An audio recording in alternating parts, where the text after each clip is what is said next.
안녕하세요. 오늘 가르코 예수님 콘서트 오늘 12번째 콘서트 기억을 전달해드립니다. 오늘은 이렇게 소가 앞으로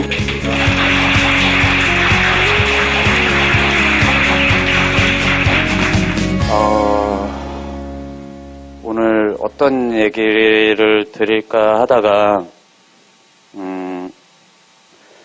사실 그런 생각도 많이 했어요. 무용에 대해서 얘기할까? 아니면 뭐 어떤 제가 살아온 어떤 거에 대해서 얘기할까? 막 고민이 많았었는데 오늘 오신 분들 어제 사실 잠을 잘 못 잤어요. 이거 생각하느라고. 오신 분들한테 무용의 역사나 아니면 무용이 이렇다 저렇다 말씀드리는 게 사실 그닥 재밌을 것 같진 않아서요. 네, 정말 이제 나중에 관심이 가시면 여기 도서관에 보면 무용 역사에 관해서 쫙 나와 있어요. 되게 잘 나와 있거든요. 네, 거기 보면 유명한 분들이 어떻게 해왔는지도 다 나와 있고, 그거를 제가 굳이 대학 강의처럼 말씀드릴 필요는 없을 것 같아서 그냥 몇 가지 그냥 생각나는 이야기를 해보면 어떨까 해서요. 네, 그렇게 진행을 하려고요.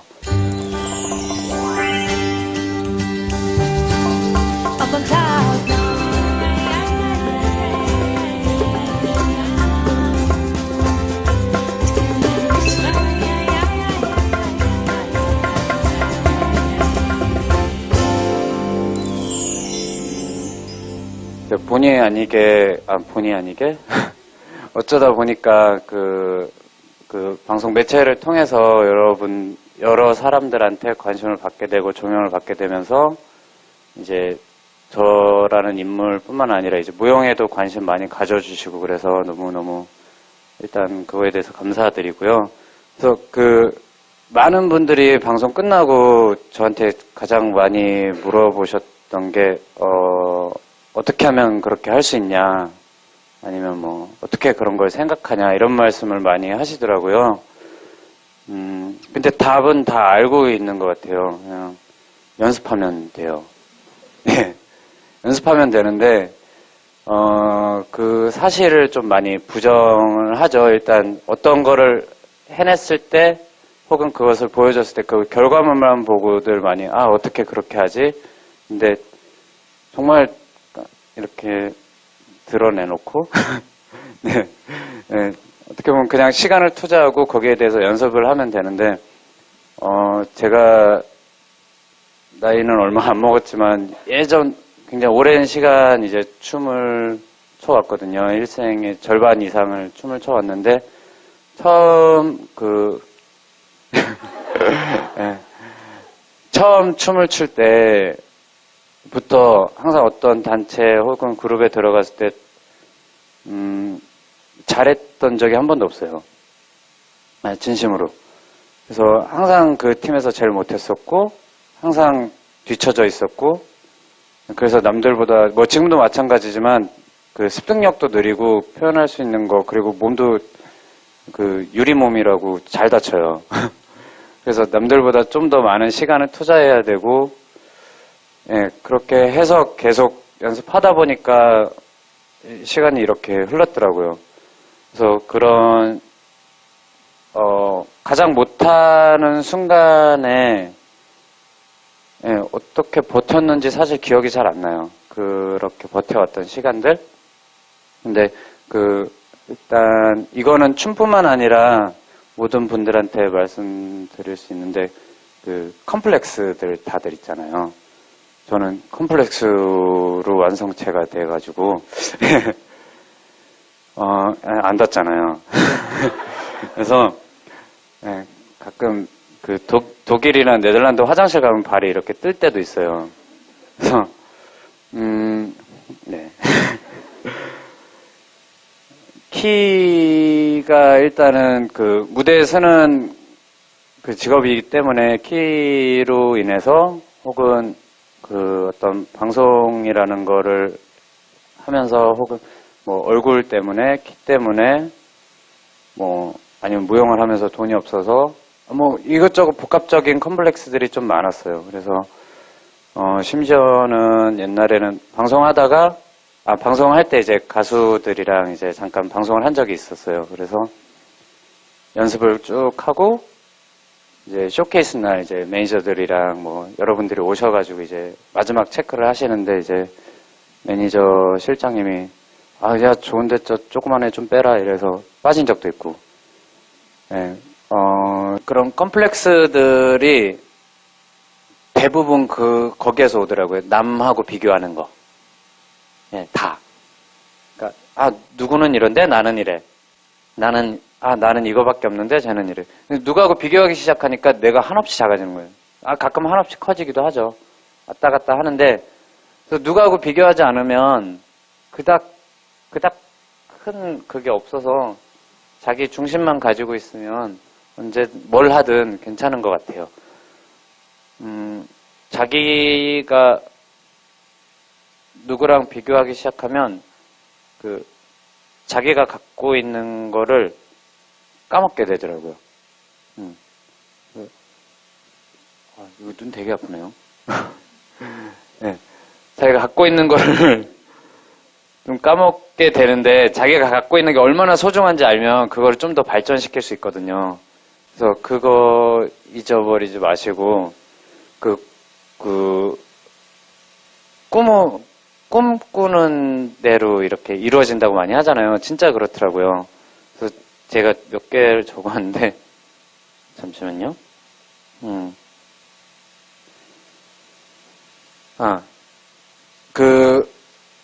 대학 첫 번째 질문이 대학을 왜 가지? 네. 대학을 왜 가지? 그러니까 부정적인 시각에서가 아니라 그러니까 그냥 왜인 거예요. 그래서 뭐 자격증 따러? 네, 괜찮아요. 근데 이유가 분명해야 되는데 본인이 남들 가니까 가고 남들 하니까 하고 하다 보니까 막 나중에 대학 졸업해서 뭐 하지? 대학원 가야지.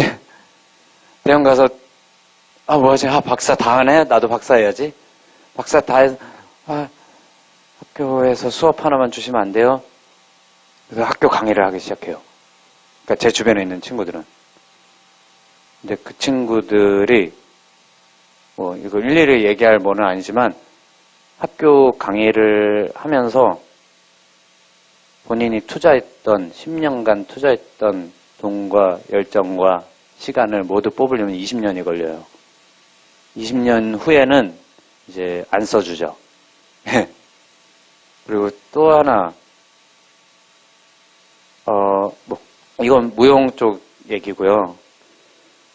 제가 그 얘기 많이 들었거든요. 어릴 때. 춤춰서 밥 벌어먹고 살겠냐. 근데 이회수 아저씨가 너무 좋은 소리를 옛날에 SNS에 올리셨더라고요. 예수라는 젊은 친구들한테 밥 벌어먹고 살겠냐라는 말을 하지 말라고. 밥 벌어먹고 살려고 예수라는 사람들이 어디냐고. 네. 근데 사라집디다. 네, 사라지는데 저도 제 주변에 그런 어떤 자기가 정말 좋아하는 걸 하면서 굶어 죽은 사람은 아직 없어요. 네, 정말 솔직히 자기가 끝까지 막 해서 굶어 죽은 사람은 없어요. 또 하나 제가 정말 막 힘들 때 생활고로 막 힘들 때 이제 제 친구는 대학도 잘 가고 이제 학교에서 뭐 잘 돼서 좋은 회사에 들어갔어요. 그래서 그 친구가 술 사줄게 나와. 그래서 고맙다 이러고 막 얻어먹는데 그래서 야 너는 좋겠다 이렇게 해서 이렇게 살고 그러니까 너무너무 고마웠던 게 그 친구가 그러더라고요. 그러니까 예를 들어서 저는 한 달에 50만 원을 벌어요. 그 친구는 300만 원을 벌어요. 근데 그 친구가 저한테 그러잖아요. 그러니까 제가 먼저 나는 이렇게 해서 이것 때문에 이렇게 번다요.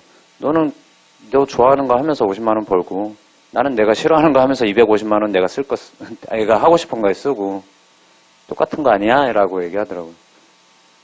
그러니까 하루 중에 시간은 돈이다, 금이다 얘기 많이 하잖아요.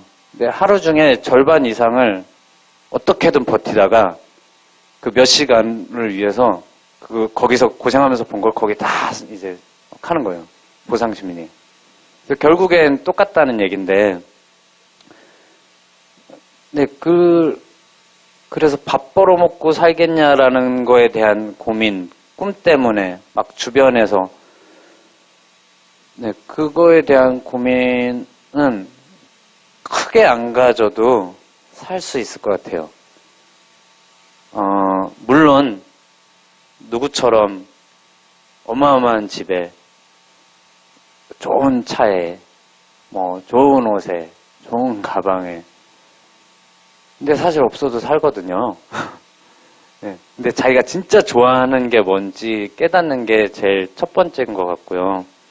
저 공부하라 많이 하잖아요. 결론부터 말씀드리자면 공부해야 돼요. 그러니까, 뭔가 반전적인 얘기를 할 줄 알았는데, 젠장. 네. 근데 공부를 해야 되는데, 어떻게 하느냐가 좀 중요한 것 같아요. 뭘 위해서 해야 하는지도. 저도 그 학교에서 교과서에 실린 이야기들, 그 공부 많이 하죠. 근데 시험을 위한 공부는 아닌 것 같아요. 그러니까 본인을 위한 공부를 하셔야지, 시험을 위한 공부는 금방 사라지더라고요. 지금 사실 루트 계산법도 기억도 안 나요. 혹시 고등학교 좀 졸업하신 지 좀 되신 분 중에 지금 고등학교 수학책 보면서 풀 수 있는 분 계세요? 수학 전공자 말고? 안 계시죠?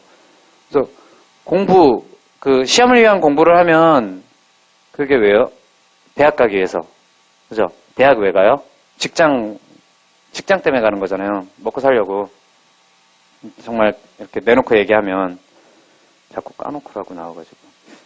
여기서는, 이렇게. 들어놓고 얘기하면 이제 먹고 살려고 하는 건데, 큰 대기업에 가려고 많이들 하잖아요. 상위 5%만 가죠. 나머지 95명은 뭐 하지? 이렇게 되잖아요. 다가 괜히 자기만 뭔가 뒤처진 것 같고, 사회가 점점 그렇게 만드는 것 같아요.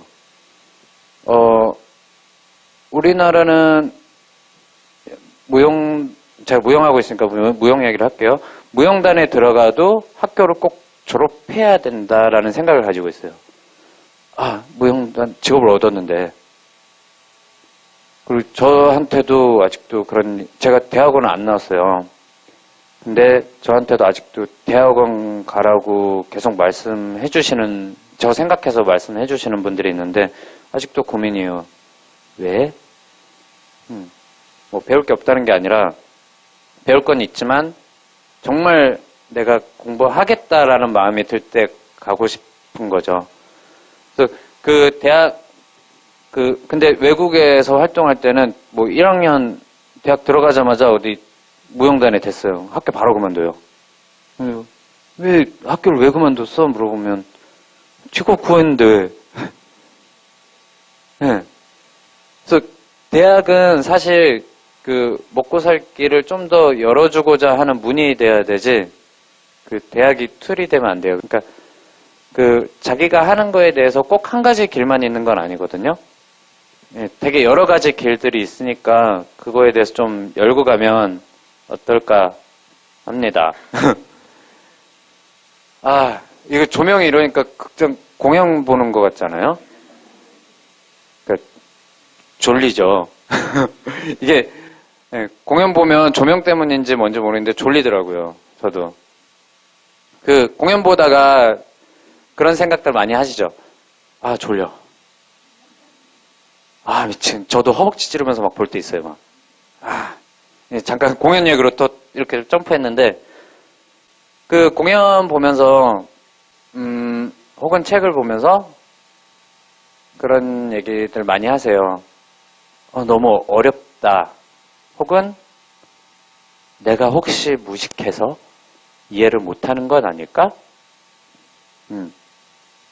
근데 저 인터뷰 때마다 계속 말씀드리는데, 그거는 만든 사람들 책임이에요. 네. 정말 편하게 보셔야 돼요. 왜? 왜냐하면 정말 예술하는 사람들한테는 미안한데 공연 예술을 하는 사람들한테는 미안하지만 관객들은 시간과 돈과 자기의 감성을 다 투자를 한 거예요, 거기에. 근데 그걸 투자를 하면서 뭐가 미안해서 내가 공부를 더 해야 되나? 그건 아닌 것 같아요. 그래서 만드는 사람들이 좀 더 이제 잘 해줘야 되는데 왜 그렇게 작품이 나오고 왜 그렇게 지루하고 이런 게 정말 솔직하게 얘기하면 잘 몰라서 그래요. 그랬죠. 네. 그리고 원래 쉽게 얘기하는 게 정말 힘들거든요. 쉽게 간단하게 딱 말할 것만 하는 게 정말 힘든데 모르면 이제 뺑뺑 돌리기 시작해요. 뺑뺑 돌려서 되게 어렵게 얘기하고 어렵게 얘기하면 뭔가 있어 보이니까 왜? 나는 예술가니까 라는 걸로 포장하기 시작하죠. 막 그래서 저는 고의 작품은 좋아하지만 그의 삶은 좋아하진 않아요. 그러니까 그런 몇몇 유명하신 그 예술가들이 삶이 피폐했다고 해서 모든 예술가들이 삶이 그렇게 돼야 될 필요는 없거든요. 근데 마치 그렇게 살아야 삶을 황폐하게만 살아야 예술가인 양 하는 그 위선적인 모습들이 그닥 썩 유쾌하진 않아서 저도 와닿지는 않고요. 예술가는 이래야 돼요. 물론 그럴 때 있어요. 힘들고 고되고 막 짜증나고 하면 그 중2병이라고 요즘은 그러더라고요. 막 글도 잘 써지고 막 작품 생각도 잘 나고 막 뭔가 막 잘 되는 것 같고 막 술 취하면 막 이렇게 하는 것 같고 근데 그 술 취해서 막 쓴 글들 막 나 신 다 돼서 이러잖아요. 다음날 아침에 보면 찢어버리고 싶죠. 똑같아요. 그러니까 그거에 자꾸 현혹돼서 빠지면 안 되는 것 같아요, 저는. 반칙. 그래서 그렇게 자꾸 자기를 포장하다 보니까 서로 이렇게 소통할 수 있는 거리들이 없어지는 건데, 또 하나는, 물론 이해를 못할 때도 있어요. 어려운 것들. 근데, 그거는 또 하나는 그 교육 과정의 문제인 것 같아요. 벨기에에서 제가 활동하면서 제일 놀랐던 거는 거기는 저희가 이제 메인 공연이 1시간 반 정도 돼요. 그러면 그런 교육도 있어요. 학교에서 무용단을 지원을 해줘요. 일부분. 그럼 그 무용단은 뭘 하냐면 공연하기 전에 아니면 뭐 다른 날 그 1시간 반짜리 중에서 30분만 애들을 위해서 따로 해요. 낮에. 견학처럼 오는 거죠. 그럼 애기들이 막 보고 와 해서 무대 위에도 올라와 보고 막 문도 열어보면 마술인데 막 이거 막 꺼내보고 막 계속 막 이렇게 하는 거야 막 이러면서 막 애들이 그거를 접하는 거예요. 요만한 애들 뭐 초등학교 저학년들 와서 무대에도 서보고 자기네 뭐 워크샵도 들어보고 그래서 그 교육이 자꾸 된 거예요. 되게 가깝게. 그러니까 그거 꺼리낌이 없는 거예요. 물론 그런 것도 있어요. TV가 재미가 없고요. 영화표랑 공연 티켓이랑 그렇게 가격 차이가 크게 안 나요. 그러니까 자연스럽게 공연을 보러 오는 거죠. 그리고 또 하나는 이건 다른 얘기인데 공연 예술이 계속해서 그렇게 발전할 수 있는 이유는 관객들도 그렇게 찾아주긴 하지만 땅덩이가 다 붙어 있잖아요, 여러분. 공연 다니기가 쉬운 거예요, 그냥. 팔기가 쉬운 거죠. 이렇게 전 지역만 돌아도 1년 넘어요. 네. 그러니까 자연스럽게 그냥 세계 투어 다 돌아다니면 2년이면 그러니까 2년 동안 그 공연만 해서 다 먹고 사는 거죠. 그러니까 그 생활이 보장이 돼 있으니까 그 공연 수준들이 자꾸 높아지는 거예요. 그리고 관객분들도 수준이 높아지니까 정말 어렵고 있는 척해도 관객들이 보는 거죠. 아, 저건 척이네. 와, 이게 아니라 관객들이 너무 날카로운 시선을 가지고 있으니까 만드는 사람도 긴장하게 되는 거예요. 아, 이렇게 돼야 되는. 서로 상호작용이 일어나서 좋은 방향으로 가는 거죠. 그래서 그런 갭을 좁히는 거는 저도 이제 노력을 많이 하고 있고요. 다른 분들도 지금 노력하는 젊은 친구들도 많고, 나이 좀 드신 선생님들도 노력 많이 하고 계시니까, 조금만 시간을 가지고 지켜봐 주시면 긍정적으로 분명히 변할 거라고 생각해요. 사실 관객분들이 변해주시면 공연하는 사람은 자연스럽게 변하는 것 같아요. 마치 우리나라 영화처럼. 우리나라 영화 한 20년 전에 거 기억나세요? 요즘에 보면 저 극장 처음에 갔던 게 우레메, 홍길동, 막 손가락에 이렇게 인형 껴서 막 이런 거 있잖아요. 그 공룡처럼 막 이렇게 비스켓 부시면 막 건물 부서지는 것처럼 나오고. 근데 그때랑 지금이랑 퀄리티가 너무 다르죠. 그거는 관객분들이 계속 극장을 찾아주시니까 그 영화 하는 분들도 계속 발전하신 것 같아요. 좋은 방향으로. 뭐 개중엔 물론 있습니다. 항상 좋은 것만 있을 수는 없으니까. 근데 그 다양성은 있어야 되는 것 같아요. 뭐 이런 영화가 있으면 이런 영화가 있고, 뭐 되게 다양한 영화들이 존재하잖아요. 공연 예술도 마찬가지예요. 모든 게 마찬가지인데 그 다양한 것들을 인정해주고 존중해주고 그게 발전되어 나갈 때 이렇게 확 다 시너지 효과가 나거든요. 한국 와서 제가 자꾸 한국 막 외국 이거 얘기해서 그런데 제가 좀 놀랬던 게 있어요.